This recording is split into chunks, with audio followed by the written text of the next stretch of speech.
Hey there, this is Jackie Ma Apex Training. Thank you for joining us here on a series on how to weightlift properly. First and foremost, to get things in order here, we need to discuss how to warm up properly.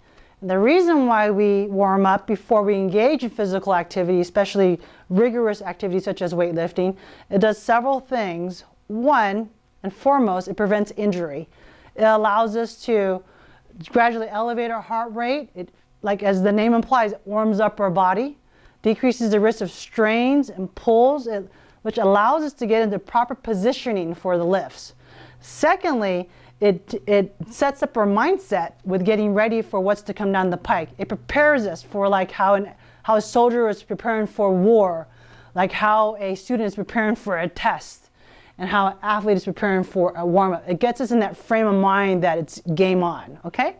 So those are basically the two main reasons. Is one, prevention of injury, getting your body properly warmed up, and secondly, to get your brain wrapped around the workout so that there's no distractions and then you're ready to take it on.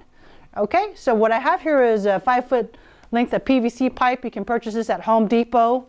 They come in 10-foot long pipes, so you have to cut it in half. They usually have a pipe cutter there anyway, so you can actually get 2 poles. You buy the end caps for less than $1 a piece, and voila, for basically $10 you get proprioceptive sticks, for a better choice of words.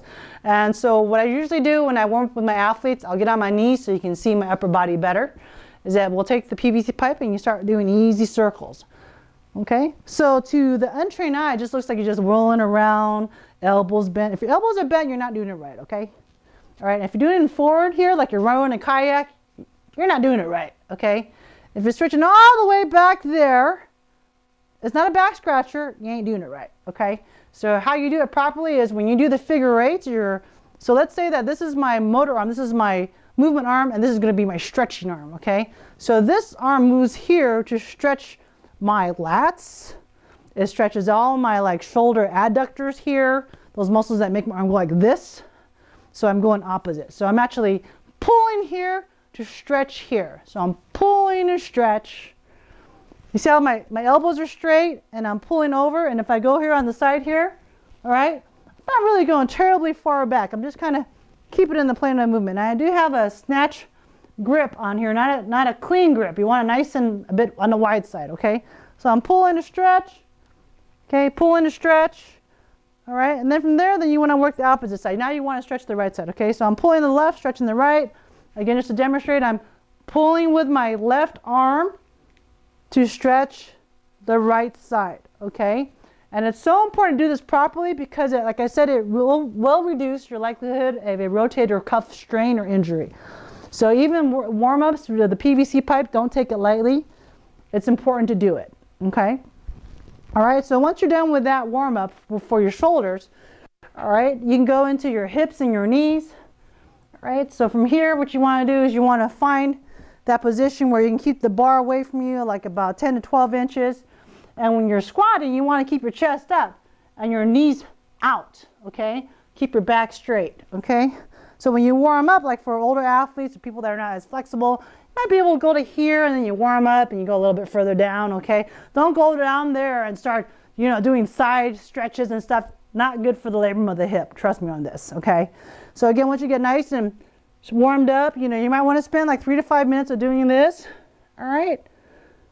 All right, so once you get into there, you can put your arms out in snatch position and work on stretching up and down as well. So now you're actually get into that movement because you're going to be snatching soon. So it makes sense to get your brain ready, get your nervous system. Well, the brain is part of the nervous system, but also get your joints nice and warmed up, okay? So see, when I'm doing this, I'm actually stretching on the bar. I'm not holding the bar. I'm actually pushing up and out, and I'm twisting. So I'm up, out, and twisting, okay? That locks the bar in, all right? So if you're doing this and you're kind of bending like that, you ain't doing it right, okay? If your arms are way out ahead and you have like this propeller on your head, you ain't doing it right, all right? So snatch grip, what is my snatch grip? I look at it more as like when you're in this position, you have a bit of like a, I wouldn't say that isosceles triangle, but you want it out where it's comfortable so that you can lock out, all right? So not so close that the bar's forward, not so wide that you have no control, okay? That's how you get into the warm-up of your hips and your knees, your shoulders. You can finish up with some ankle circles, like so. Do one leg, do the other ankle. You can finish up with some wrists. Okay, you don't see a lot of weightlifters, a lot of power lifters, any strength athletes that do a bunch of side-to-side movements because we don't move in that direction. We're not trying to block a ball from going into a goalpost here. So you want to do what's functional stretching for you. Avoid any type of prolonged static stretching. Studies have shown that when you do that, there's a delayed response of the muscle from the central nervous system actually to the skeletal muscular firing of the nerve.